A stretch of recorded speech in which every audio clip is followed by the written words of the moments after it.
Hello and welcome to Trojan Talk. I'm your host, Aaron Taylor. My guest today is the guest speaker for this year's Odyssey Convocation, Mucha Murapa, former Troy University alumnus, here back on campus to talk to students.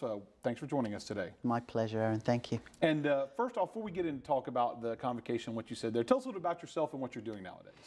Well, I am a marketing consultant and a coach to entrepreneurs, new businesses, teaching them how to sort of make this transition to digital marketing. So it includes social media, email marketing. Some organizations need me to do it for them. Others want me to go in and coach their people and do it. And of course, as I said, you're an alumnus.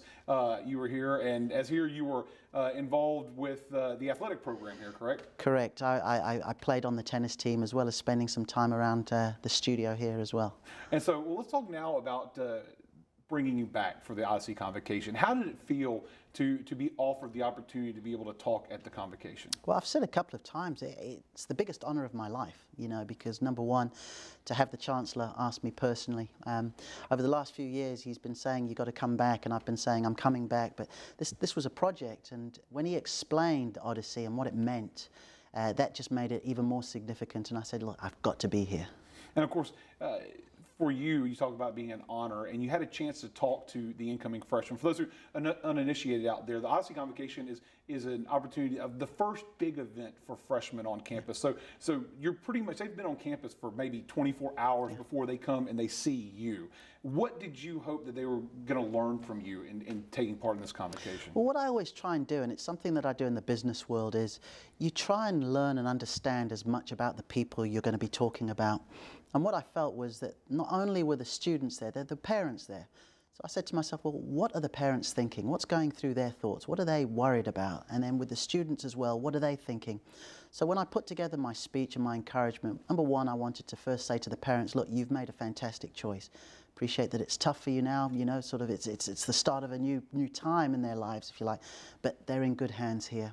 And then to the students, it was very much about saying congratulations, you know, this is what you can expect. This is my experience when I was here, and here's my advice on how you can get the best out of it. And of course, when you were a student here, and you graduated in 95. Now, the Odyssey Convocation, this is its 10th year, so obviously it wasn't in existence when you were a student here, but do you feel that something like this might have been a benefit to you when you were a student? It would have been huge. I mean, I sort of talked about it a little bit my first day here, and I remember flying into Atlanta, getting a car, driving, and everything was just unknown, and getting here.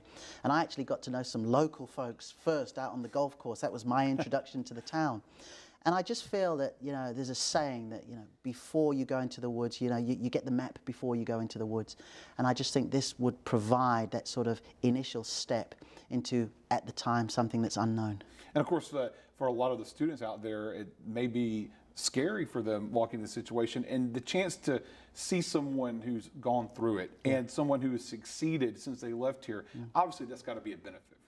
It has. I think one of the big things that we don't talk about enough is when we begin to progress, we're in the unknown and we have perceived problems and anxieties, but it's only because we're making a positive step in another direction.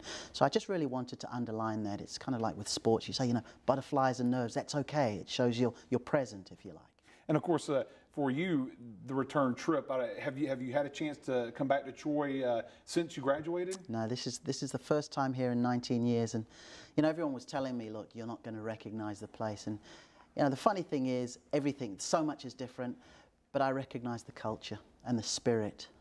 And of course, in some of those changes, a lot of it, you said the spirit's still there. It still stays the same. So you can impart some of your experience from the old ways, but in an ever-changing world, there's got to be some opportunities to be able to change themselves, correct? Yeah, no, and I'm just excited. I've said it several times. If there's one thing that I've said over the last few days since being here is how excited I am for the students that are currently here and the ones thinking of coming here as well. It's all here for them, and they can look back and they can draw from what we did in the past and what, you know, who laid the foundation, the trailblazers, but they can take advantage of what's available to them now. Well, it's a good opportunity to be able to have you back here on campus and obviously impart some words of wisdom to the incoming freshmen, and I'm sure they're going to take some of those words of wisdom and use it towards their career here at Troy. I want to thank you for joining us, and have a safe trip back home, and thanks for joining us on Trojan Talk today. My pleasure, Aaron. Thank you. And thank you for Trojan Talk. That's all the time. Thank you for joining us.